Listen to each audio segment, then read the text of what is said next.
नमस्कार, ये आकाशवाणी शिमला है। अब आप अनुराग पराशर से प्रादेशिक समाचार सुनिए। प्रधानमंत्री नरेंद्र मोदी ने आज वीडियो कॉन्फ्रेंस के माध्यम से स्वामित्व योजना के अंतर्गत संपत्ति कार्ड वितरित करने की योजना का शुभारंभ किया। इस योजना से ग्रामीण भारत में बड़ा बदलाव आएगा और करोड़ों लोग सशक्त होंगे। इस योजना में ग्रामीण इलाकों में आधुनिक तकनीक के इस्तेमाल से सर्वेक्षण का कार्य किया जाएगा।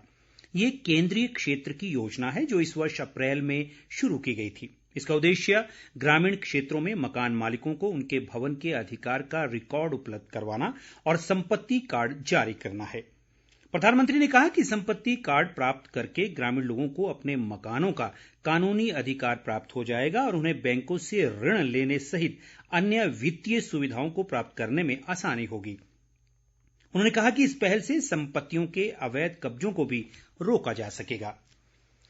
केंद्रीय वित्त राज्य मंत्री अनुराग ठाकुर ने नए किसान कानून को लेकर कांग्रेस पर अपने निजी लाभ के लिए किसानों को गुमराह करने का आरोप लगाया है।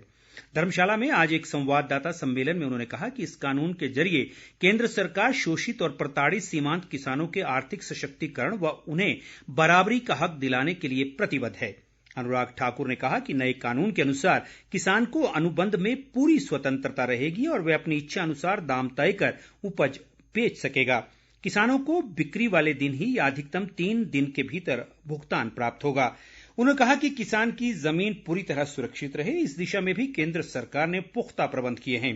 प्रधानमंत्री किसान सम्मान निधि योजना का जिक्र करते हुए उन्होंने कहा कि कोरोना संकट के दौरान योजना के तहत 9.5 करोड़ किसानों को 38,000 करोड़ रुपए की मदद पहुंचाई गई है। आज अंतर्राष्ट्रीय बालिका दिवस है। इस अवसर पर अपने संदेश में मुख्यमंत्री जयराम ठाकुर ने बालिकाओं को बधाई दी और लोगों से बेटी बचाओ बेटी पढ़ाओ के प्रति दृढ़ता से कार्य करने का आह्वान किया। उन्होंने कहा कि राज्य सरकार बालिकाओं के कल्याण और विकास के लिए प्रतिबद्ध है और इनके सामाजिक आर्थिक उत्थान के लिए कई कल्याणकारी योजनाएं शुरू की गई हैं। मुख्यमंत्री ने बताया कि राज्य में बालिकाओं को सशक्त बनाने और उनके खिलाफ अपराधों पर रोक लगाने के उद्देश्य से सक्षम गुड़िया बोर्ड का गठन किया गया है। अंतर्राष्ट्रीय बालिका दिवस के मौके पर प्रदेश में कई कार्यक्रम आयोजित किए गए।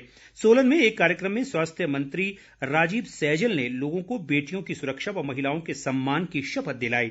शिमला में एक कार्यक्रम में महिला आयोग की अध्यक्ष डेजी ठाकुर ने लैंगिक असमानता को दूर करने के लिए जागरूकता पर बल दिया। विदेश मंत्रालय ने वंदे भारत मिशन में कार्यरत हिमाचल के अधिकारियों की भूमिका की सराहना की है। मंत्रालय के संयुक्त सचिव ने मुख्य सचिव अनिल खाची को पत्र लिखकर मिशन में राज्य सरकार के कार्यों की सराहना की। एक सरकारी प्रवक्ता के अनुसार इस तरह की प्रशंसा प्राप्त करने वाला हिमाचल देश का पहला राज्य है। नई दिल्ली स्थित उप आवासीय आयुक्त विवेक महाजन ने कहा कि वंदे भारत मिशन के तहत अब तक नई दिल्ली, चंडीगढ़ और अमृतसर स्थित हिमाचल सहायता केंद्रों द्वारा 76 देशों के 4,384 यात्रियों की सहायता की गई है। प्रदेश में कोरोना संक्रमितों की संख्या बढ़कर 17,327 हो गई है।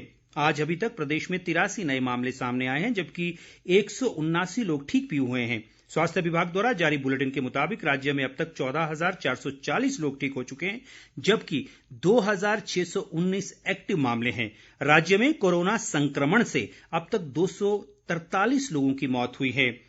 केंद्रीय स्वास्थ्य मंत्रालय ने कहा है कि अब तक स्वस्थ होने की दर में भारत विश्व में पहले स्थान पर है। मंत्रालय ने कहा कि कोविड से स्वस्थ होने की दर 86.17% हो गई है। पिछले 24 घंटों में 89,000 से अधिक कोविड मरीज ठीक हुए हैं।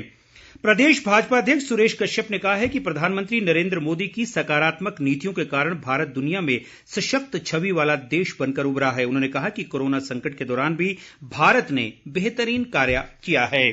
इसके साथ ही ये समाचार बुलेटिन समाप्त हुआ। हमारा अगला बुलेटिन आप सुन सकते हैं शाम 7:45 पर। नमस्कार।